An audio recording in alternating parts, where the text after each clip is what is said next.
آئی جی نے بہت بڑا اعلان کیا ہے. آئی جی نے یوں سمجھ لیں کہ خود کو اس جے آئی ٹی کے سامنے پیش کر دیا ہے. اس آئی جی نے کیا کہا ہے ذرا آپ ملاحظہ فرما لیں. ہم پہ یہ الزام لگا کہ ایک ایسی پلاننگ کی گئی ہے جس میں پولیس کی کمانڈ اپنے ہی کچھ بندے بھجوائے گی، کچھ ڈیتھ اسکواڈز ہوں گے جو کہ پولیس کو شہید کریں گے یا قتل کریں گے، اور اس کے بعد پولیس لوگوں کو قتل کرے گی، اور اس کے بعد ایک قتل و غارت کا بازار گرم کر دیا جائے گا. یہ بیان آیا. اب میں آپ کو آتا ہوں کہ جو الزام لگا اس کی طرف، کہ میرا جواب جب ان کی ماں پہ حملہ تھا ہماری تو ہم نے ان کے والدین کے لیے کیا کیا، جب ہمارے بچوں پہ حملہ تھا تو ہم نے ان کے لیے کیا کیا، ان کے بچوں کے لیے. اب جب ہم پہ یہ الزام لگا، میری ذات پہ لگا، تو ان کے ساتھ مل کے ہی ہوا ہوگا نا پلان، ان کے ساتھ مل کے یہ پلان بنا ہوگا نا. تو پھر یہ ثابت کیجئے، دنیا کی کسی عدالت میں ثابت کیجئے. آپ کہتے ہیں یونائٹڈ نیشنز کو بلائیں تو یونائٹڈ نیشن میں ثابت کیجئے. جوڈیشل کمیشن بنانا ہے، جوڈیشل کمیشن بنائیے. 24/7 میں میری ٹیم حاضر ہے کہ اگر ایک مرتبہ بھی اس قسم کی کوئی پلاننگ ہوئی ہو، ایک مرتبہ بھی اس قسم کی کوئی ڈسکشن ہوئی ہو کہ خدا نخواستہ کسی عام آدمی کو، پولیس والے کو تو کیا کسی عام آدمی کو مارنے کی کوئی سازش پلان کی گئی ہو، تو کیا یہ کمانڈ جو دن رات آپ کی ویلفیئر کے لیے ہے وہ خدا نخواستہ ایسی پلاننگ کرے گی؟ ناظرین، اب اس کے بعد کیا گنجائش رہ جاتی ہے، کیا بات رہ جاتی ہے، کیا معاملات رہ جاتے ہیں؟ مطلب عمران خان جو ہے وہ ہر چیز کو جو ہے وہ اس کا بیانیہ بنانے کے لیے، جھوٹ گھڑنے کے لیے، اور اپنے لوگوں کو اب شیلڈ کیوں بناتے ہیں یہ اب آپ کو اندازہ ہو. آپ کو پتا ہوگا کہ جو ہے وہ اظہر مشوانی یہ پی ٹی آئی کے انتہائی اہم اور عمران خان کے دست راز سمجھے جاتے تھے، اور کئی راز ہیں جو اظہر مشوانی کے پاس ہیں ان کے اپنا پی ٹی آئی اور عمران خان کے حوالے سے. تو ان کی گرفتاری کو پہلے اغوا کا نام دیا جا رہا تھا، تاہم بعد میں پھر پولیس نے ان کی گرفتاری ظاہر کر دی. اب ان کی گرفتاری عمران خان کے لیے بہت بڑا مسئلہ بنا ہوا ہے. ناظرین، آپ کو یاد ہوگا کہ اس سے پہلے بھی سیف اللہ نیازی گرفتار ہوئے تھے، اور ان سے ایف آئی اے نے انتہائی اہم ریکارڈ اور انتہائی اہم ڈیٹا نکلوایا تھا، اور وہ ابھی تک اس پر کام جاری ہے. اس کے علاوہ ناظرین، ہم بات کرتے ہیں راجہ عادل، میجر راجہ عادل، جس کی گرفتاری کے حوالے سے ایف آئی اے ریڈ وارنٹ حاصل کرنے کے اصول کے لیے جو ہے وہ ریڈ وارنٹ کے اصول کے لیے کوشاں ہے، اور مجھے یقین ہے کہ ان کو ریڈ وارنٹ مل جائیں گے. اب میں یہ نہیں جانتا کہ برطانیہ کے ساتھ پاکستان کی نے جو ہے وہ قیدیوں کی یا جو ملزمان ہوتے ہیں ان کی لین دین کے حوالے سے جو ٹریٹی سائن ہوتی ہے، وہ ٹریٹی سائن ہے یا نہیں ہے، یہ اپنی جگہ پر جو ہے وہ ایک سوال ہے. ناظرین، میں اس وقت جو ہے وہ عادل راجہ کے 3 پورشنز آپ کی خدمت میں پیش کروں گا. اب یہ جو پہلا پورشن ہے اس کو ذرا ملاحظہ فرما لیں. یہ دیکھیں کہ یہ آئی ایس آئی کا جو مطلب جس طرح سے آئی ایس آئی کی منظر کشی کر رہا ہے، جس طرح آئی ایس آئی کی جو باڈی ہے جس طرح اس کی منظر کشی کر رہا ہے، یہ کس کو بتانا چاہ رہا ہے؟ پاکستانیوں کو، کہ جن کو شاید پتہ ہی نہیں ہے، سارے بے وقوف ہیں، اور ایک میجر عادل راجہ یہی عقل مند رہ گیا ہے. ذرا خود سن لیں وہ کہہ رہے ہیں. آئی ایس آئی کا جو رول ہے پاکستان کی داخلی سیاست کے اندر، وہ ایک ویل اسٹیبلشڈ فیکٹ ہے، لیکن آئی ایس آئی کے داخلی امور دیکھنے کے لیے اس کا جو انٹرنل ونگ ہے اس کے اوپر ہم فوکس کریں گے، کیونکہ وہی پاکستان کے سیکرٹ رولرز کے اوپر کام کرتا ہے. اور اگر یہ کہا جائے کہ آزاد کشمیر اور بلوچستان میں تو مکمل راج ہی انہی کا ہے، تو یہ کہنا جو ہے یہ غلط نہیں ہوگا. اس کے بعد اگر آپ ملاحظہ کریں کہ عادل راجہ صاحب کیا کہہ رہے ہیں. وہ کہہ رہے ہیں کہ آئی ایس آئی جو ہے وہ ان میں اس کے پاس ایک ڈیتھ اسکواڈ ہے، وہ ان کے پاس اسمگلرز ہیں، جس وقت چاہتے ہیں گرفتار کرتے ہیں. یعنی آئی ایس آئی جو ہے وہ اسمگلنگ کا ایک بہت بڑا نیٹ ورک چلاتی ہے. وہ اپنا جو ہیروئن اسمگل کرتی ہے، اور وہ کرنسی کی اسمگلنگ میں ملوث ہوتی ہے. کیا کہہ رہے ہیں ذرا ملاحظہ فرما لیں. اپنے جو ہے وہ بغل بچے یہ بھرتی کرتے ہیں، ان کو کارڈ بنا کے دیتے ہیں فکٹیشیس سے۔ زیادہ تر یہ معاشرے کے اندر جو چور ڈکیٹ اور سمگلرز ہوتے ہیں ان کو اپنی پے رول کے اوپر انفارمرز کے طور کے اوپر رکھتے ہیں، ان کو کہیں وہ پکڑے جائیں تو چھڑوا دیتے ہیں، اگر کہیں وہ سمگلنگ کا کام کرنا چاہیں تو سمگلنگ کا کام ان کو جو ہے سمگلنگ میں پکڑے جائیں تو چھڑوا دیتے ہیں۔ اور اس کے علاوہ ان کو جو ہے ظاہری بات ہے ان کا ڈی جی سی جو ہے وہ بذات خود تیل کی سمگلنگ میں انوالو ہے، تو یہ اس طرح کے 2 نمبر کاموں کی سرپرستی کرتے ہیں۔ ہیروئن ٹریڈ جو ہے پاکستان سے جو گولڈن ٹرائنگل گزرتا ہے اس کے اندر بھی انوالو ہے براہ راست، ہر قسم کی سمگلنگ میں انوالو ہے، کرنسی کی ٹریڈ کے اندر انوالو ہے، اور یہ مفروضہ نہیں ہے، یہ حقیقت ہے۔ اور کیونکہ اس تمام پاور کو استعمال کرتے ہیں پیسہ اکٹھا کرنے کے لیے، اور وہ پیسہ لگاتے ہیں یہ سیاسی جوڑ توڑ کے لیے۔ ناظرین، اس آخری پورشن میں عادل راجہ نے انتہائی اہم انکشاف کیے ہیں، وہ ہیں کہ جو عمران خان اپنے شیخ رشید کو قتل کرنے کے حوالے سے محترمہ بینظیر صاحبہ نے جنرل کلو کو ہدایت دی تھی، اس کے بعد افسران نے شیخ رشید کو قتل کرنے کے لیے کس طرح اقدامات کیے، ذرا ملاحظہ فرما لیں۔ ذاتی قصہ اپنی سروس سے سناتا چڑھوں، شیخ رشید صاحب جس وقت نواز شریف کے وزیر ثقافت تھے، اور اس کے بعد دوبارہ جب بے نظیر کی حکومت آئی تو آپ کو پتہ ہے کہ شیخ رشید صاحب بے نظیر کے اوپر انتہائی اس زمانے میں بیہودہ باتیں بھی کرتے تھے، جلسوں کے اندر باتیں کرتے تھے، تو بے نظیر نے بھی یہ کام بیرل کرنے کی کوشش کی، جنرل کلو کے ذریعے انہوں نے آرڈرز دیے کہ شیخ رشید کو رستے سے ہٹا دیا جائے، اور اس کی وجہ سے جو ہے ایک ISI نے اپنے ایک لیفٹیننٹ کرنل مجھ سے بڑا ان کا قریبی تعلق ہے، ان کو آرڈرز دیے کہ آپ ان کو جا کے رستے سے ہٹائیں۔ شیخ رشید صاحب شاپنگ کرنے رشا کہیں جا رہے تھے نوشہرہ GT روڈ سے اپنی مرسڈیز کے اوپر، ان کا پیچھا کیا گیا اور پلان کیا گیا کہ روڈ ایکسیڈنٹ جو ہے اس کو دکھایا جائے گا اور اس میں شیخ رشید صاحب کو مار دیا جائے گا،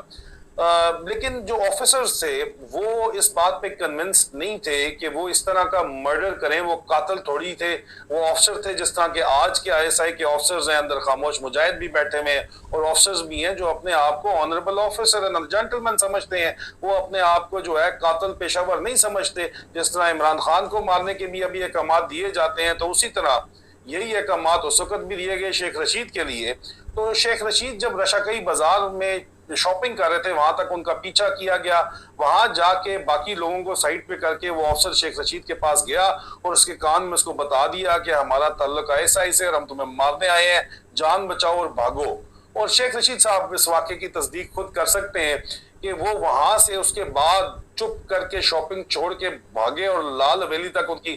گاڑی نہیں رکی، مرسڈیز فل سپیڈ کے اوپر گئی، ان کا پیچھا بھی کیا گیا، ان کو روڈ سے گرانے کی کوشش، ایکسیڈنٹ کرنے کی کوشش بھی کی گئی، لیکن بہرحال کیونکہ آفیسر انچارج کی نیت جو ہے وہ قاتل بننے کی نہیں تھی، اس لیے اس نے قتل نہیں کیا۔ اور یہی ہماری امید ہے کہ عمران خان کو مارنے کے لیے جس طرح احکامات دیے جاتے ہیں، سیکٹر کمانڈر پنجاب کے اندر بھی جو ہے بغاوت ہوئی ہے، انٹرنل ونگ ISI کے اندر انہوں نے انکار کیا ہے، غیر قانونی کام قبضہ گروپ کا حصہ بننے سے، عمران خان کو مارنے سے انکار۔ ناظرین، اس کے بعد اب کیا رہ جاتا ہے؟ ہم کیا کہیں؟